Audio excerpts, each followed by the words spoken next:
السلام علیکم ورحمۃ اللہ وبرکاتہ۔ بسم اللہ الرحمن الرحیم۔ عزیز طلبہ، حدیث کے آج کے سبق میں ہم حدیث نمبر 22 سے شروع کرنے لگے ہیں، توجہ کیجیے۔ بسم اللہ الرحمن الرحیم۔ عن النضر قال كانت ظلمۃ علی عہد انس۔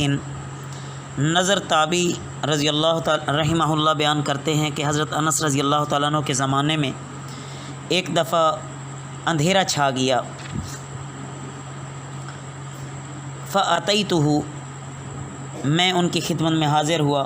فَقُلْتُ، میں نے عرض کیا، یا ابا حمزہ، اے ابو حمزہ، هل كان هذا يصيبكم على عهد رسول اللہ صلی اللہ علیہ وسلم، کیا اس طرح کی چیز رسول اللہ صلی اللہ علیہ وسلم کے زمانے میں بھی آپ لوگوں پر آتی تھیں؟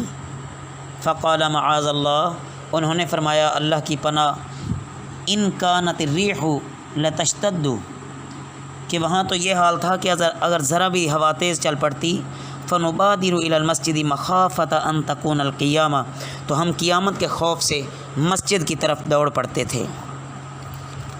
عن حنظلۃ بن الربیع الاسیدی قال لقینی ابو بکر رضی اللہ تعالی عنہ، حضرت حنظلہ بن ربیع اسیدی رضی اللہ تعالی عنہ سے روایت ہے کہ ایک دن مجھے ابو بکر رضی اللہ تعالی عنہ ملے۔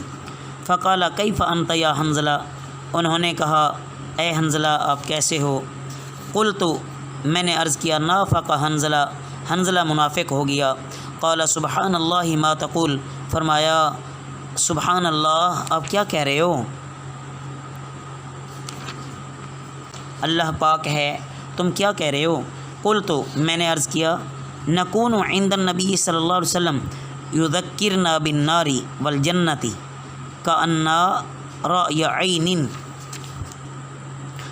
میں نے کہا بات یہ ہے کہ جب ہم رسول اللہ صلی اللہ علیہ وسلم کے پاس ہوتے ہیں اور آپ دوزخ اور جنت کا بیان فرما کر ہم کو نصیحت فرماتے ہیں تو ہمارا حال یہ ہوتا ہے کہ گویا ہم دوزخ اور جنت کو آنکھوں سے دیکھ رہے ہیں۔ فَإِذَا خَرَجْنَا مِنْ عِنْدِهِ، پس جب ہم آپ صلی اللہ علیہ وسلم کے پاس سے چلے جاتے ہیں، عَافَسَنَا الْأَزْوَاجُ وَالْأَوْلَادُ وَالضَّيْعَاتُ وَنَسِينَا كَثِيرًا،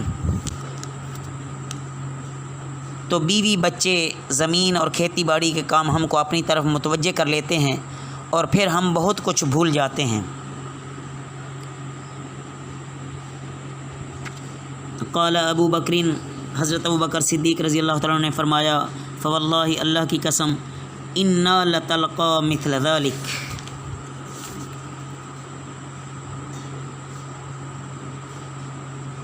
کہ اس طرح کی حالت تو ہم کو بھی پیش آتی ہے۔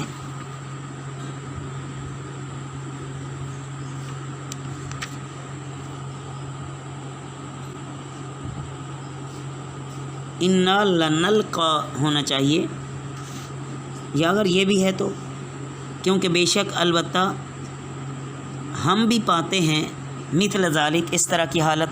فانطلقت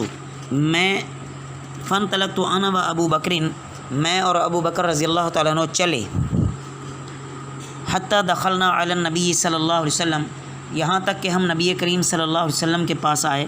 فقلت، میں نے عرض کیا، نافق حنظلہ یا رسول اللہ صلی اللہ علیہ وسلم، حنظلہ منافق ہو گیا اے اللہ کے رسول صلی اللہ علیہ وسلم۔ فقال وما ذاک، آپ صلی اللہ علیہ وسلم نے فرمایا کہ کیا ہوا؟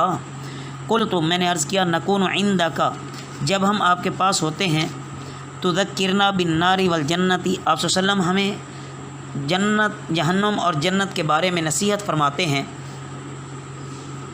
کأننا رأی عین، گویا کہ وہ دونوں ہمارے آنکھوں کے سامنے ہیں۔ فإذا خرجنا من عندک، جب ہم آپ کے پاس سے چلے جاتے ہیں، عافسنا الازواج والاولاد والضیعات، تو بیوی بچے زمین اور کھیتی باڑی کے کام ہمیں اپنی طرف متوجہ کر لیتے ہیں۔ ونسینا کثیرا، اور ہم بہت زیادہ بھول جاتے ہیں۔ فقال صلی اللہ علیہ وسلم، آپ صلی اللہ علیہ وسلم نے فرمایا، والذی نفسی بیدہ، قسم ہے اس ذات کی جس کے قبضہ قدرت میں میری جان ہے، لو تدومون علی ما تکونون عندی، اگر تم ہمیشہ اس کیفیت پر رہو جیسا کہ تم میرے پاس ہوتے ہو، وفی ذکری، لصافحتکم الملائکۃ علی فرشکم وفی طرقکم، تم دائمی ذکر میں مشغول رہو تو فرشتے تمہارے بستروں پر اور تمہارے راستے میں تم سے مصافحہ کیا کریں۔